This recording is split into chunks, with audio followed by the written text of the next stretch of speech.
వాళ్ళందరూ గుర్తుపెట్టుకోవాలి, ఇంటి ఆడది నవ్వుతూ చిలకలా ఉంటే తప్ప ఇంట్లో సంపదలు నిలబడవండి.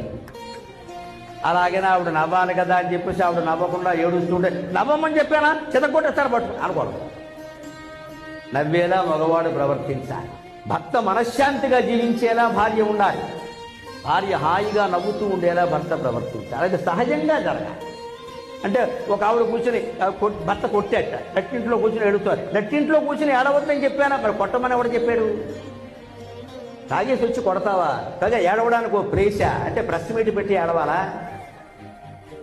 ఈ మళ్ళీ ఏడవడం బహిరంగంగా తెలియాలి, లేకపోతే ఓ మూల గదిలో ఎవరికి కనపడకుండా ఏడవాలా? ఇవాళ అలా ఏడిచే అవకాశం కూడా లేదు. ఎవడో ఫోన్లో లాగేస్తాడు. ప్రతివాడి చేతిలో ఫోనే కదా, ఇది లాగేస్తారు. అంచేతను అక్కడ ఏడవద్దు ఇక్కడ ఏడవద్దు అని చెప్పడం కాదు. అసలు ఏడవలసిన పరిస్థితి రాకుండా భర్త చూడాలి. ఆయన మనశ్శాంతిగా ఉండేలా ఈవిడ చూడాలి. అప్పుడే కదండి కాపురం. ఇలాంటి దంపతులను కనుక పిల్లలు చూస్తే వాళ్ళు విడిపోరండి, ఖచ్చితంగా నేర్చుకుంటారు. ఇక్కడ మా అమ్మ ఎలా ఉంది, మా నాన్న ఎలా ఉన్నారో మేము అలాగే ఉండాలి.